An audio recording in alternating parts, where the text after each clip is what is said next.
আপুনি বাৰু intraday trading কৰে নেকি? যদি কৰে, আজিৰ এই ভিডিঅ'টো আপোনাৰ বাবে বহুত ইম্পৰ্টেণ্ট হ'ব গৈ আছে, কাৰণ আজি আমি কথা পাতিম কেইটামান এনে ভুলৰ যোনকেইটা কৰিলে এজন ইন্ট্ৰাডে ট্ৰেডাৰ বহুতো লোকচানৰ সন্মুখীন হ'বলগীয়া হ'ব পাৰে।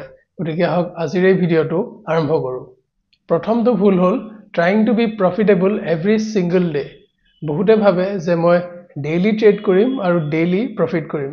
এইটো ভাবিলে অলপ লজিকেলো লাগে যে যদি মই ডেইলি কাম কৰোঁ তেন্তে ডেইলি আৰ্ণটো কৰিম, বাট দ্য ট্ৰুথ ইজ ট্ৰেডিঙে আপোনাক কেতিয়াও ডেইলি ইনকাম দিব নোৱাৰে। আৰু এইটো বহুতে জানেও, কিন্তু জানি পেলাইও সেই একেটাই ভুল বাৰে বাৰে কৰি থাকে। তেওঁলোকে ডেইলি প্ৰফিট কৰাৰ আশাত তেওঁলোকে অভাৰ ট্ৰেড কৰে আৰু কিছুমান উল্টা পাল্টা ট্ৰেড লয়, বা নিজৰ টাৰ্গেট অৰ্ডাৰটো য'ত আছিলে তাতকৈ বহু আগতেই সৰু প্ৰফিট লৈ ওলাই যায়। এইটোৱে ভাবে যে যিখিনি আছে সেইখিনি লৈ কমচে কম আজিৰ দিনটো গ্ৰীনত ক্লোজ কৰোঁ, আৰু এনেকৈয়ে তেওঁলোকে নিজৰ ট্ৰেডিঙৰ ছিষ্টেমটোৱে ফ'ল' কৰিব পাহৰি যায়।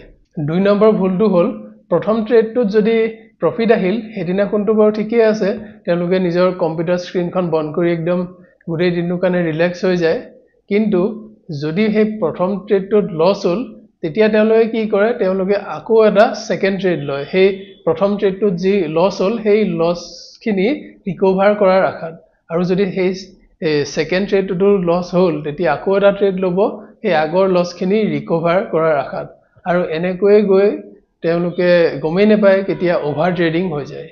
অভাৰ ট্ৰেডিঙৰ অৰ্থ এইটো নহয় যে 2টা বা 3টা ট্ৰেড কৰিলে অভাৰ ট্ৰেডিং হয়। যদি আপোনাৰ ছিষ্টেমটোৱে এনেকুৱা যে ডেইলি এটাই ট্ৰেড ল'ম, কিন্তু কেতিয়াবা যদি আপোনাৰ এনেকুৱা লাগিল যে ধৰি লওক মাৰ্কেটখন ইয়াৰ পৰা তলত যাব বা ওপৰত যাব আৰু সেইদিনা আপুনি আকৌ এটা ট্ৰেড লৈ ল'লে, তেন্তে সেইদিনাখন যদিও আপুনি মাত্ৰ 2টা ট্ৰেডেই কৰিছে তথাপিও আপুনি সেইদিনাখন অভাৰ ট্ৰেড কৰিছে। সহজ অৰ্থত ক'ব গ'লে অভাৰ ট্ৰেডিং হ'ল যে আপোনাৰ ষ্ট্ৰেটেজিতকৈ যদি আপুনি বেছি ট্ৰেড লৈছে তেনেহ'লে আপুনি অভাৰ ট্ৰেড কৰিছে। ইন্ট্ৰাডে ট্ৰেডাৰ এজনে কৰা আন এটা ডাঙৰ ভুল হ'ল নিজৰ ট্ৰেডিং প্লেনৰ পৰিৱৰ্তে নিজৰ ইম'শ্যনছৰ ওপৰত ভিত্তি কৰি ট্ৰেড লোৱাটো। ফৰ এক্সাম্পল, ধৰি লওক ট্ৰেড এটা চলি আছে, সেইটো অলপমান প্ৰফিটত দেখাই আছে কিবা এটা, তাৰপিছত অলপমান প্ৰফিট বাঢ়িব ধৰিলে, কিন্তু তাৰপিছতে আকৌ অলপমান কমি গ'ল, আকৌ অলপ বাঢ়িল, আকৌ কমি গ'ল, আৰু অলপ কমি গ'ল, তাৰপিছত আকৌ বাঢ়ি গ'ল। এই বাঢ়া কমা এই ফ্লাকচুৱেশ্যনছবোৰ দেখি এজন ট্ৰেডাৰে কেতিয়াবা এনেকুৱা ফিল কৰে যে যি আছে যি নাই, আজি এই আহি থকা প্ৰফিটখিনিকে বুক কৰি ওলাই যাওঁ, আকৌ নহ'লে ক'ৰবাত লছ হ'লে এইটো গুচি নগ'লেই হ'ল।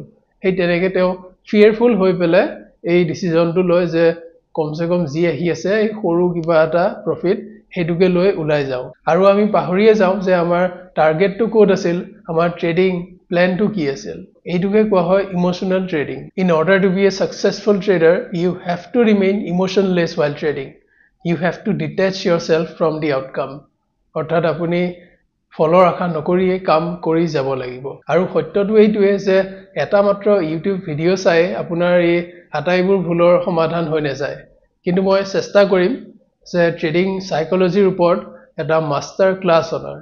এইটো কেইদিনমান সময় লাগিব পাৰে, কেইদিনমান লাগিব, কিন্তু মই আশাবাদী যে এই মাষ্টাৰ ক্লাছটোৱে আপোনাক 10 গুণ আগুৱাই লৈ যাব আপোনাক আপোনাৰ ট্ৰেডিঙৰ জাৰ্ণিটোত।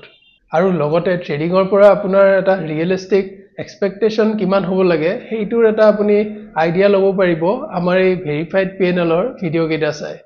ইয়াত মই মাত্ৰ এটা লট লৈ পেলাই ইণ্ডেক্স অপশ্যন ট্ৰেড কৰিছোঁ, আৰু লগতে ইকুইটি ইন্ট্ৰাডে ট্ৰেডিঙৰো এটা ছিৰিজ আৰম্ভ কৰিছোঁ যোনটো এতিয়াও চলি আছে।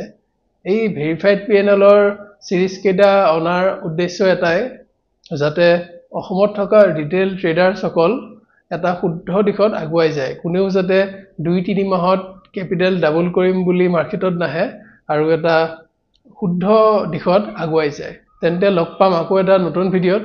তেতিয়ালৈ stay healthy, trade smart and keep learning.